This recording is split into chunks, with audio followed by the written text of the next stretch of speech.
The Blue Castle. Chapter 8.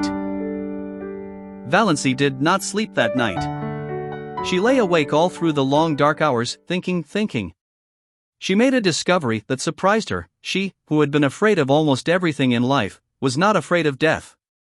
It did not seem in the least terrible to her. And she need not now be afraid of anything else. Why had she been afraid of things? Because of life. Afraid of Uncle Benjamin because of the menace of poverty in old age. But now she would never be old, neglected, tolerated. Afraid of being an old maid all her life. But now she would not be an old maid very long. Afraid of offending her mother and her clan because she had to live with and among them and couldn't live peaceably if she didn't give in to them. But now she hadn't. Valancy felt a curious freedom. But she was still horribly afraid of one thing, the fuss the whole jamfry of them would make when she told them. Valancy shuddered at the thought of it. She couldn't endure it. Oh, she knew so well how it would be. First there would be indignation, yes, indignation on the part of Uncle James, because she had gone to a doctor, any doctor, without consulting him. Indignation on the part of her mother for being so sly and deceitful, to your own mother, Doss. Indignation on the part of the whole clan because she had not gone to Dr. Marsh. Then would come the solicitude. She would be taken to Dr. Marsh, and when Dr. Marsh confirmed Dr. Trent's diagnosis, she would be taken to specialists in Toronto and Montreal. Uncle Benjamin would foot the bill with a splendid gesture of munificence in thus assisting the widow and orphan, and talk forever after of the shocking fees specialists charged for looking wise and saying they couldn't do anything. And when the specialists could do nothing for her, Uncle James would insist on her taking purple pills. I've known them to effect a cure when all the doctors had given up, and her mother would insist on Redfern's blood bitters, and Cousin Stickles would insist on rubbing her over the heart every night with Redfern's liniment on the grounds that it might do good and couldn't do harm, and everybody else would have some pet dope for her to take. Dr. Stirling would come to her and say solemnly, "You are very ill.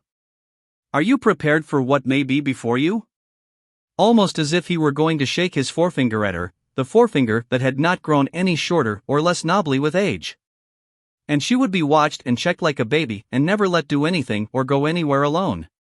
Perhaps she would not even be allowed to sleep alone lest she die in her sleep. Cousin Stickles or her mother would insist on sharing her room and bed. Yes, undoubtedly they would.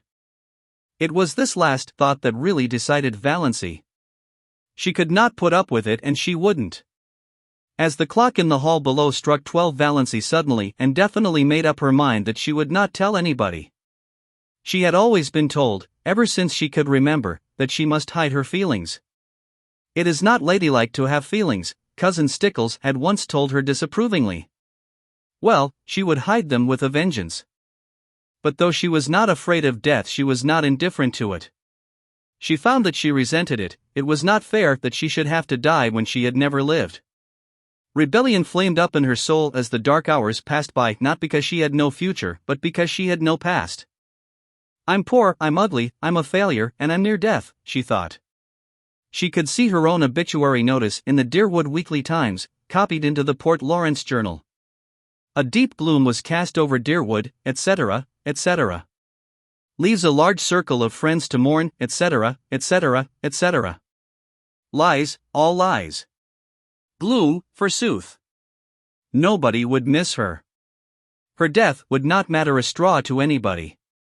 Not even her mother loved her mother who had been so disappointed that she was not a boy, or at least, a pretty girl. Valancy reviewed her whole life between midnight and the early spring dawn. It was a very drab existence, but here and there an incident loomed out with a significance out of all proportion to its real importance. These incidents were all unpleasant in one way or another. Nothing really pleasant had ever happened to Valancy. I've never had one wholly happy hour in my life, not one, she thought. I've just been a colorless nonentity. I remember reading somewhere once that there is an hour in which a woman might be happy all her life if she could but find it. I've never found my hour, never. And I never will now. If I could only have had that hour, I'd be willing to die. Those significant incidents kept bobbing up in her mind like unbidden ghosts, without any sequence of time or place. For instance, that time when, at 16, she had blued a tubful of clothes too deeply. And the time when, at 8, she had stolen some raspberry jam from Aunt Wellington's pantry. Valancy never heard the last of those two misdemeanors. At almost every clan gathering they were raked up against her as jokes. Uncle Benjamin hardly ever missed retelling the raspberry jam incident. He had been the one to catch her, her face all stained and streaked. I have really done so few bad things that they have to keep harping on the old ones, thought Valancy. Why, I've never even had a quarrel with anyone. I haven't an enemy. What a spineless thing I must be not to have even one enemy. There was that incident of the dust pile at school when she was 7. Valancy always recalled it when Dr. Stirling referred to the text, "To him that hath shall be given, and from him that hath not shall be taken even that which he hath." Other people might puzzle over that text, but it never puzzled Valancy. The whole relationship between herself and Olive, dating from the day of the dust pile, was a commentary on it. She had been going to school a year, but Olive, who was a year younger, had just begun and had about her all the glamour of a new girl, and an exceedingly pretty girl at that. It was at recess and all the girls, big and little, were out on the road in front of the school making dust piles. The aim of each girl was to have the biggest pile. Valancy was good at making dust piles, there was an art in it, and she had secret hopes of leading. But Olive, working off by herself, was suddenly discovered to have a larger dust pile than anybody. Valancy felt no jealousy. Her dust pile was quite big enough to please her. Then one of the older girls had an inspiration. "Let's put all our dust on Olive's pile and make a tremendous one," she exclaimed. A frenzy seemed to seize the girls. They swooped down on the dust piles with pails and shovels, and in a few seconds Olive's pile was a veritable pyramid. In vain Valancy, with scrawny, outstretched little arms, tried to protect hers.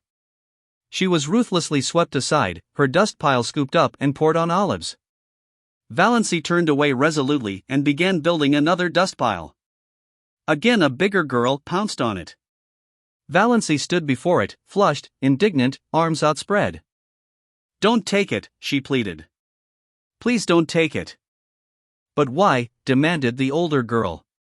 "Why won't you help to build Olive's bigger?" "I want my own little dust pile," said Valancy piteously.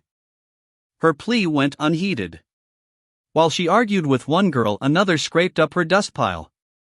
Valancy turned away, her heart swelling, her eyes full of tears. "Jealous, you're jealous," said the girls mockingly.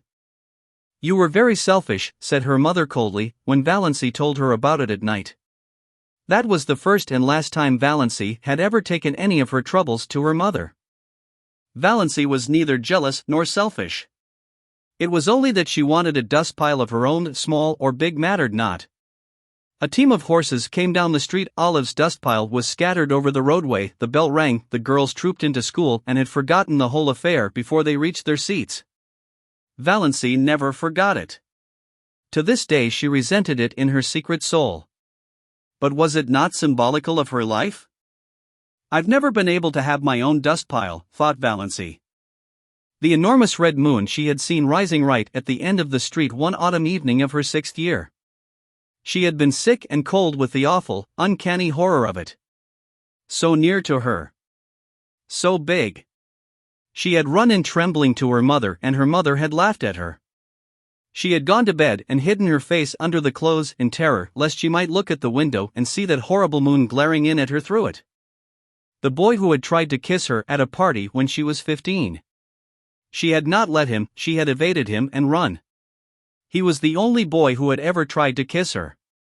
Now, 14 years later, Valancy found herself wishing that she had let him. The time she had been made to apologize to Olive for something she hadn't done. Olive had said that Valancy had pushed her into the mud and spoiled her new shoes on purpose. Valancy knew she hadn't. It had been an accident, and even that wasn't her fault, but nobody would believe her. She had to apologize and kiss Olive to make up. The injustice of it burned in her soul tonight.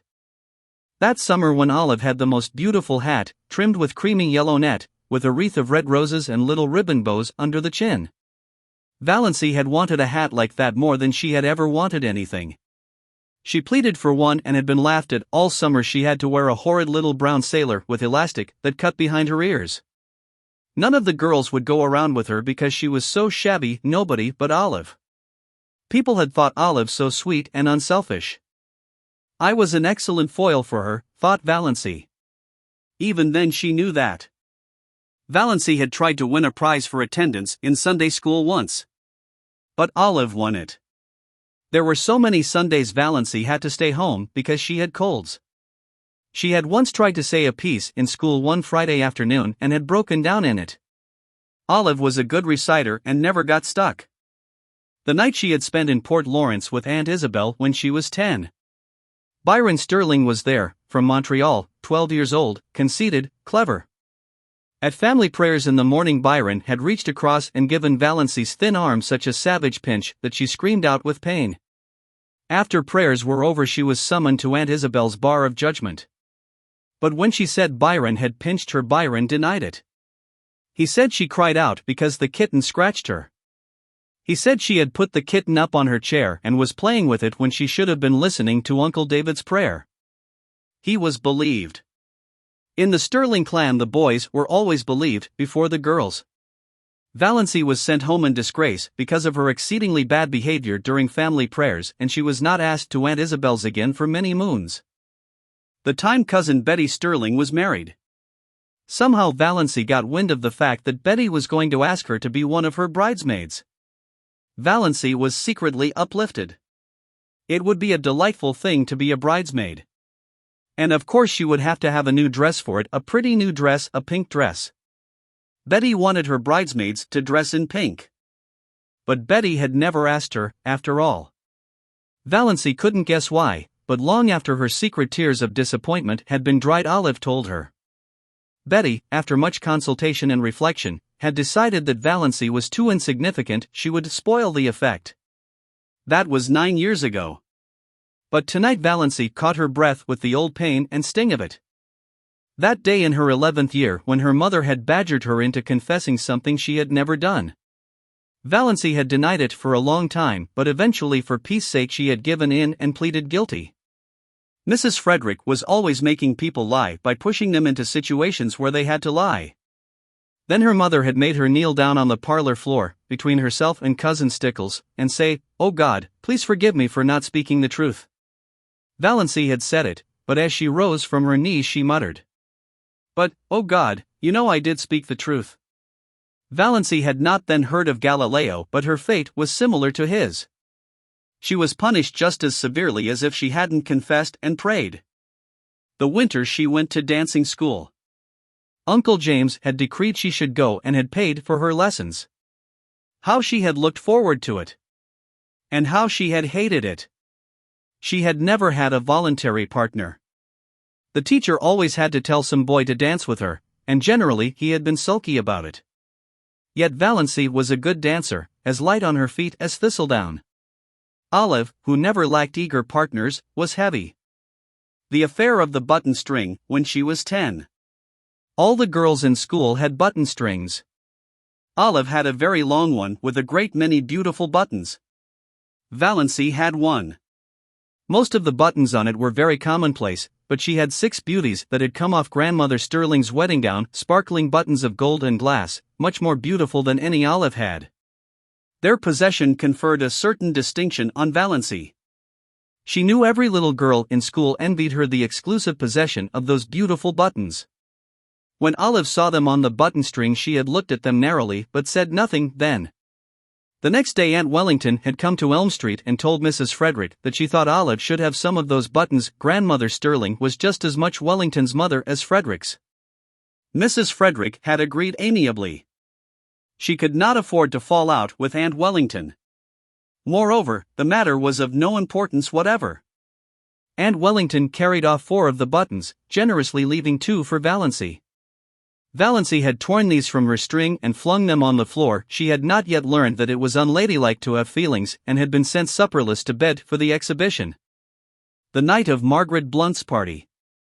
She had made such pathetic efforts to be pretty that night. Rob Walker was to be there, and 2 nights before, on the moonlit veranda of Uncle Herbert's cottage at Mistawey's, Rob had really seemed attracted to her. At Margaret's party Rob never even asked her to dance, did not notice her at all. She was a wallflower, as usual. That, of course, was years ago. People in Deerwood had long since given up inviting Valancy to dances. But to Valancy its humiliation and disappointment were of the other day. Her face burned in the darkness as she recalled herself, sitting there with her pitifully crimped, thin hair and the cheeks she had pinched for an hour before coming, in an effort to make them red. All that came of it was a wild story that Valancy Stirling was rouged at Margaret Blunt's party. In those days in Deerwood that was enough to wreck your character forever. It did not wreck Valancy's, or even damage it.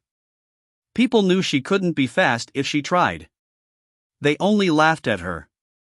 I've had nothing but a second-hand existence, decided Valancy. All the great emotions of life have passed me by. I've never even had a grief.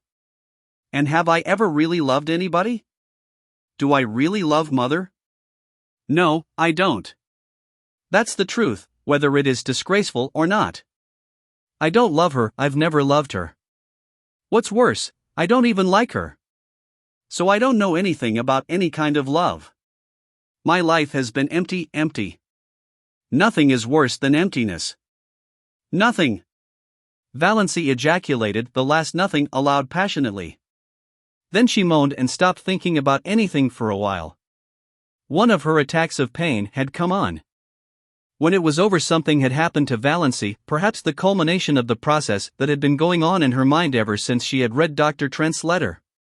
It was 3 o'clock in the morning, the wisest and most accursed hour of the clock. But sometimes it sets us free. I've been trying to please other people all my life and failed, she said. After this I shall please myself. I shall never pretend anything again. I've breathed an atmosphere of fibs and pretenses and evasions all my life. What a luxury it will be to tell the truth. I may not be able to do much that I want to do, but I won't do another thing that I don't want to do. Mother can pout for weeks, I shan't worry over it. Despair is a free man, hope is a slave. Valancy got up and dressed, with a deepening of that curious sense of freedom. When she had finished with her hair, she opened the window and hurled the jar of potpourri over into the next lot. It smashed gloriously against the schoolgirl complexion on the old carriage shop. I'm sick of the fragrance of dead things, said Valancy.